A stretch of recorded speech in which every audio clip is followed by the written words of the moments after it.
Greetings, Gatewood Gators. This is our March monthly bonus, and I'm excited to dive into the world of tea because I know a lot of you are huge tea fans. We have our own tea section in our garden at school, and you are all experts of how to dry your own herbs from last month's monthly bonus.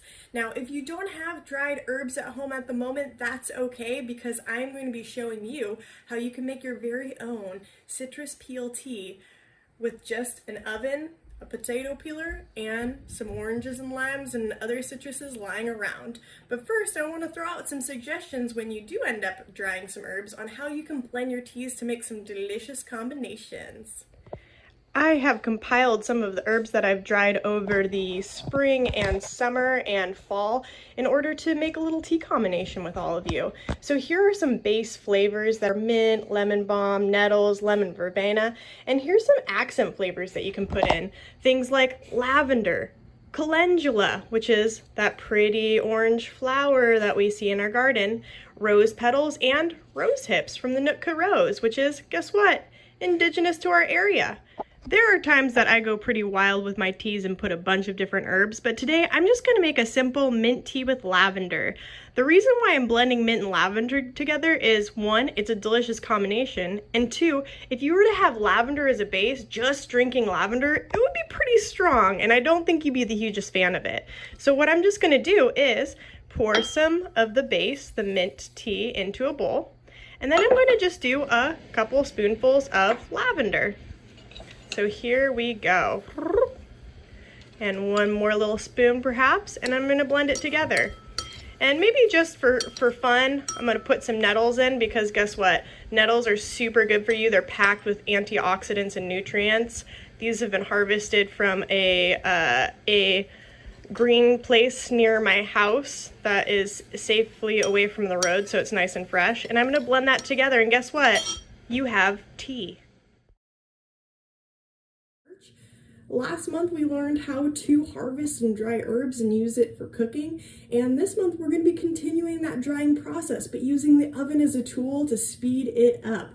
So what I'm going to be showing you guys how to do is to dry citrus peels in order to make your very own citrus tea.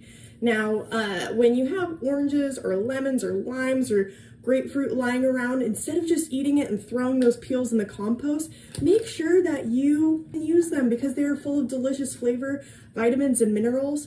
For this project, you can turn your oven on to 200 degrees. You're going to want a baking pan that's lined. A lot of the times they recommend you having a parchment paper, but I'm just going to use this baking sheet. You're going to need a potato peeler and, of course, fruit. And I'm going to start peeling fruit and making sure that all of the stickers are off. These have already been washed. It's always good to wash your fruit because, you know, they get handled in the store. But you're just going to go ahead and gently peel all of your fruit peels, and you don't need to be too hard about it.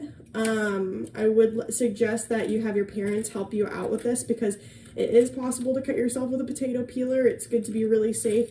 Make sure that you have your thumb away from the peeler so that you don't cut yourself, because guess what? I've been guilty of cutting myself before in the kitchen and it is not fun. Ooh, nice oily citrus peels. It's going to have a lot of flavor in it. And you're just going to go ahead and have a peel party. I will say, if you are peeling mandarin oranges instead of using a potato peeler, you can just peel it. The skin's thin enough that you don't have to worry about using a peeler. I have my citrus peels all laid out. I made sure to put space in between all of them and try to lay them flat. As you can tell, I have some irregular shapes. That is okay. Sometimes some will dry a little faster than others, but I try to keep an eye on my peels whenever I put them in the oven. And what I do is I pop them in. As you can see, it's 200 degrees, and I am going to set a timer for 10 minutes, and every 10 minutes I am going to check on them.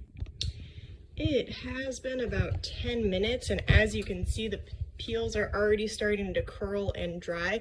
If you see browning, then definitely turn your oven off because it might have dried a little too much. But I am going to go ahead and rotate these and pop them back in the oven for another 10 minutes. I had them in the oven for another 10 minutes, and now you can tell that they are kind of dry and crispy to the touch. That means they are ready to be brewed into tea.